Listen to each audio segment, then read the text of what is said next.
Nebuchadnezzar II, son of Nabopolassar, became the ruler of the Neo-Babylonian Empire in 605 BCE. His reign marked the height of Babylon's power, culture, and architectural brilliance.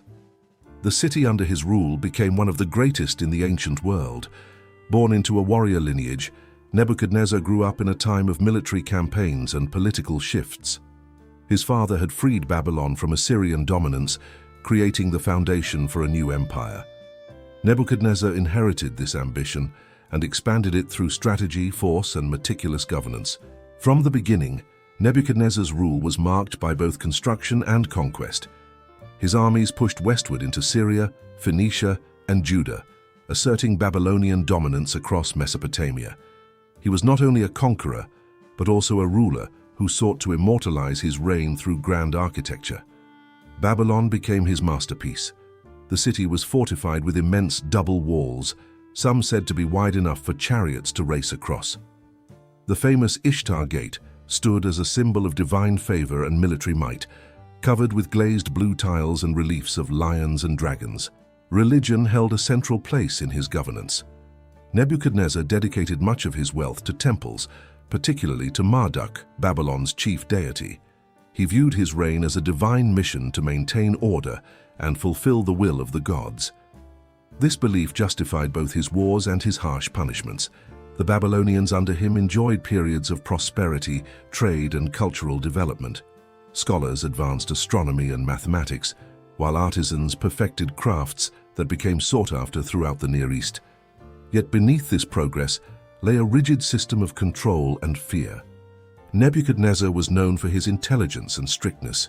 He demanded absolute obedience, considering rebellion or failure a direct insult to divine order. His officials feared his temper, which could change swiftly from calm reasoning to fierce punishment. His military campaigns were calculated and efficient. The most famous was his siege of Jerusalem in 587 BCE, which resulted in the destruction of Solomon's temple and the exile of the Jewish elite to Babylon.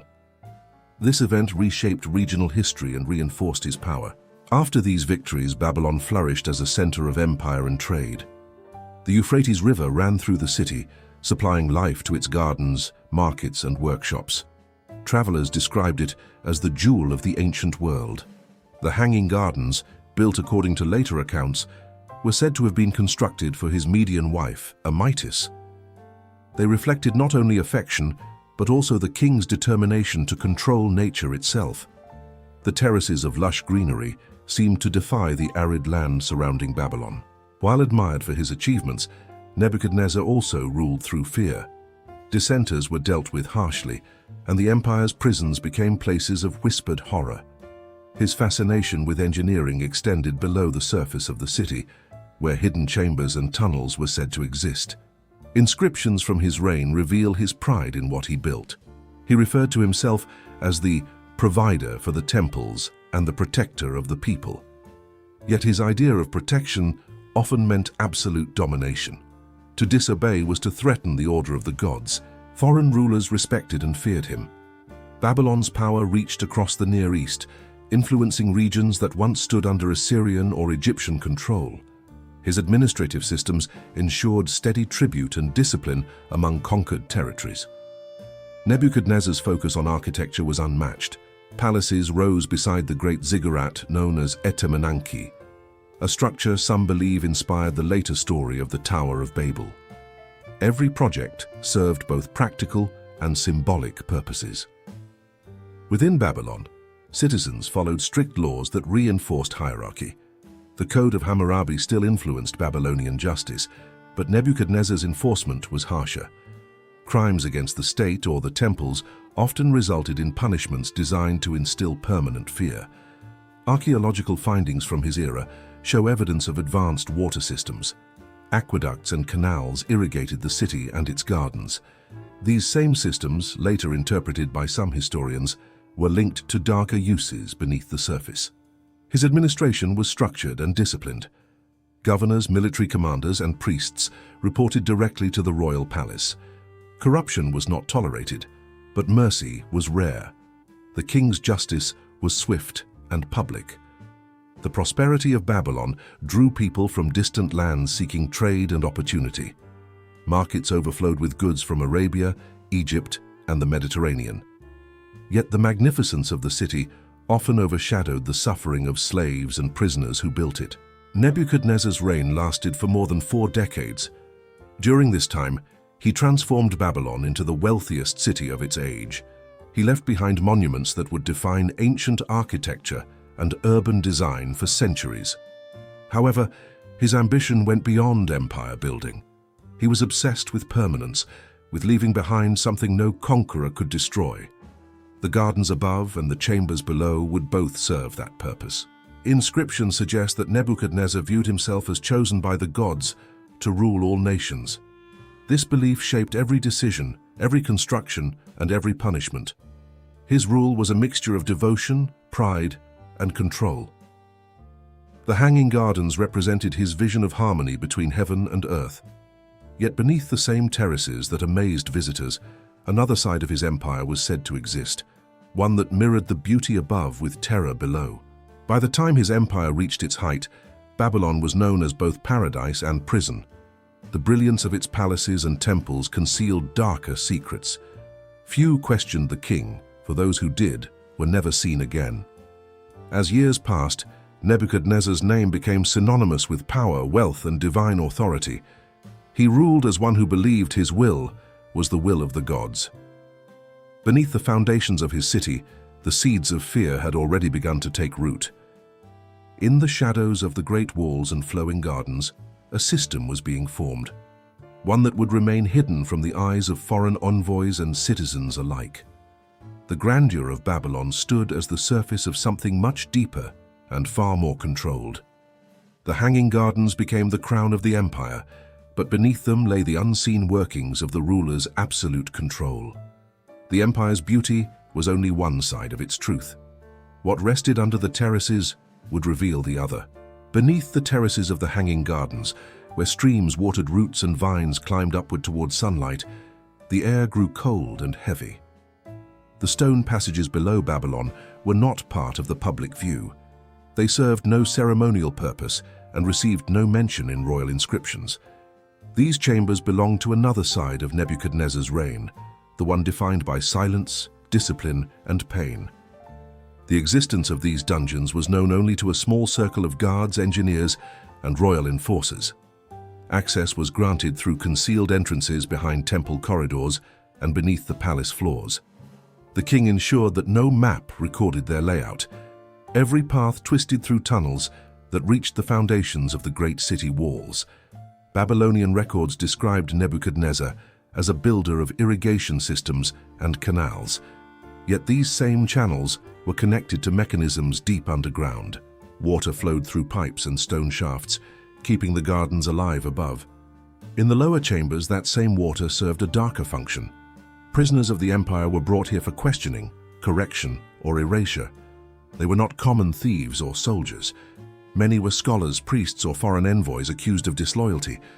The king believed that disobedience among the learned was more dangerous than rebellion among the poor. The punishment chambers were built with precision. Hooks and chains hung from the ceilings, designed to suspend captives upside down. Their heads hung near the dripping channels that carried runoff from the gardens above.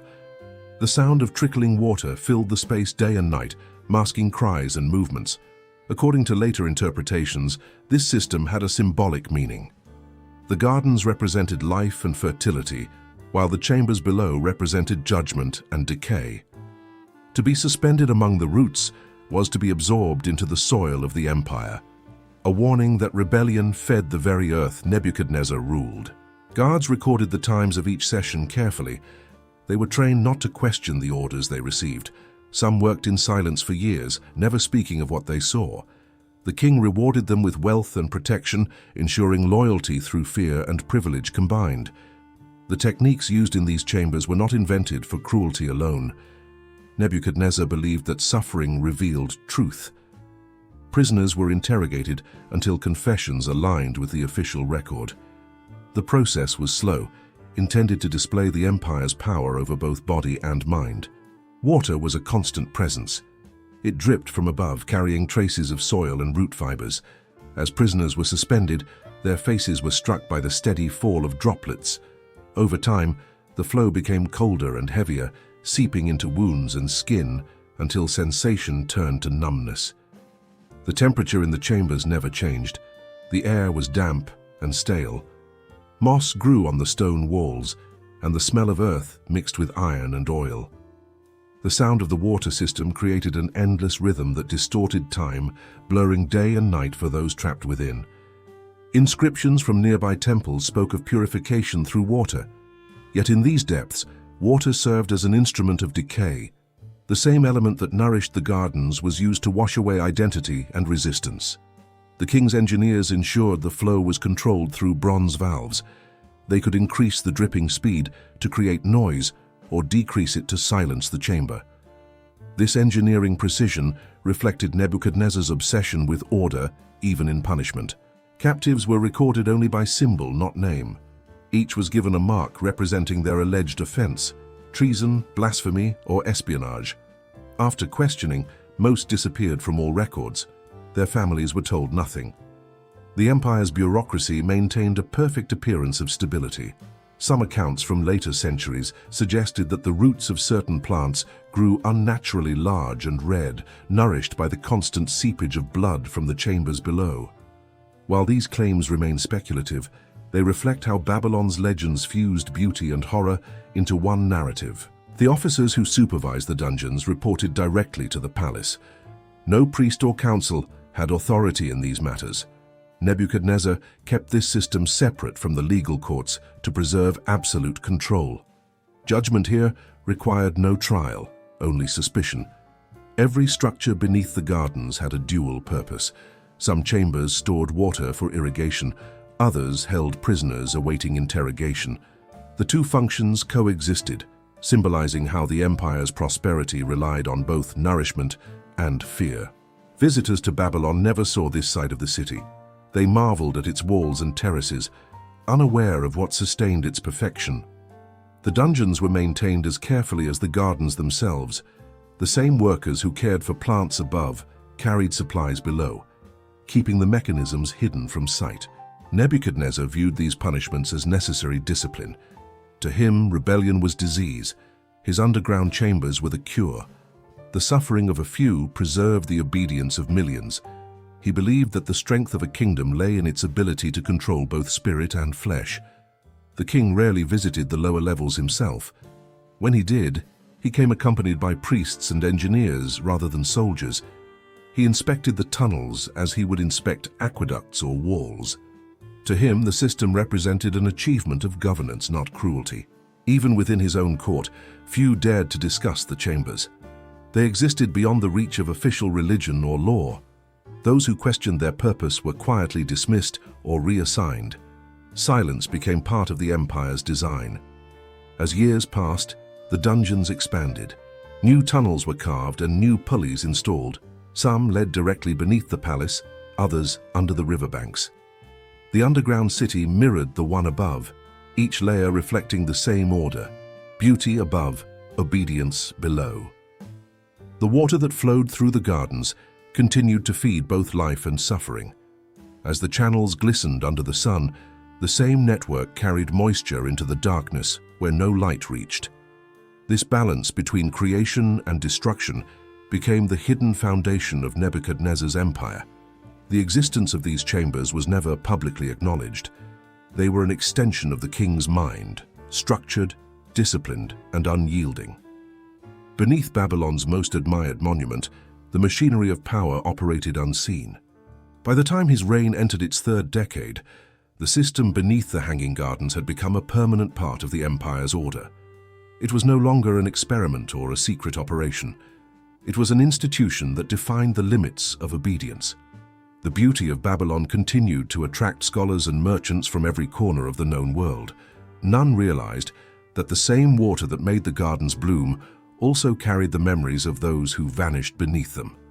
The harmony of the empire stood upon foundations shaped by human pain and royal precision. In the final years of Nebuchadnezzar's reign, Babylon stood at the peak of its magnificence. The walls gleamed under the Mesopotamian sun, and the Hanging Gardens continued to draw admiration from travelers.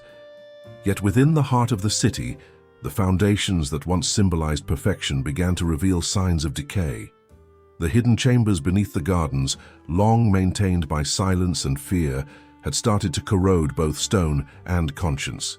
The water channels that fed the gardens also eroded the tunnels below. Moisture weakened walls, and roots broke through ceilings, exposing the machinery of the dungeons.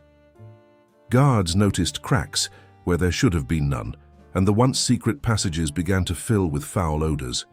Maintenance continued in secret, but each repair revealed how much the structure depended on the suffering it concealed. Inside the palace, the king's advisors grew cautious. Nebuchadnezzar had aged, and his mind turned more toward omens and visions. He still ruled with authority, but isolation deepened his severity.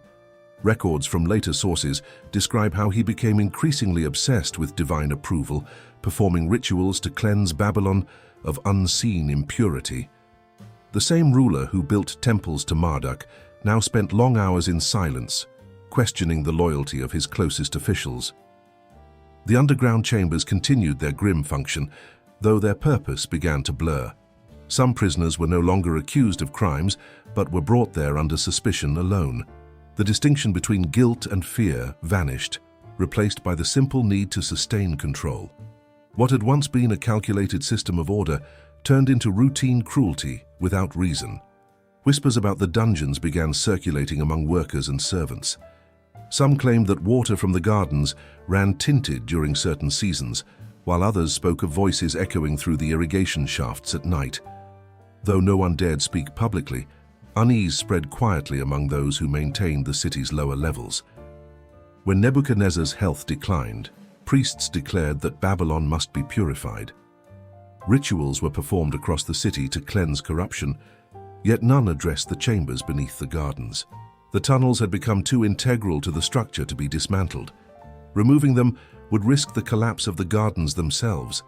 The symbol of Babylon's glory had become inseparable from its secret machinery of pain. After the king's death, his successors continued to rule within the same architectural and moral design he had established. The gardens stood for decades, admired from afar but avoided by those who lived close. Over time, floods from the Euphrates filled the lower levels, washing away the last remnants of the chambers and sealing their history beneath silt and stone. Centuries later, travelers and historians would debate whether the hanging gardens truly existed.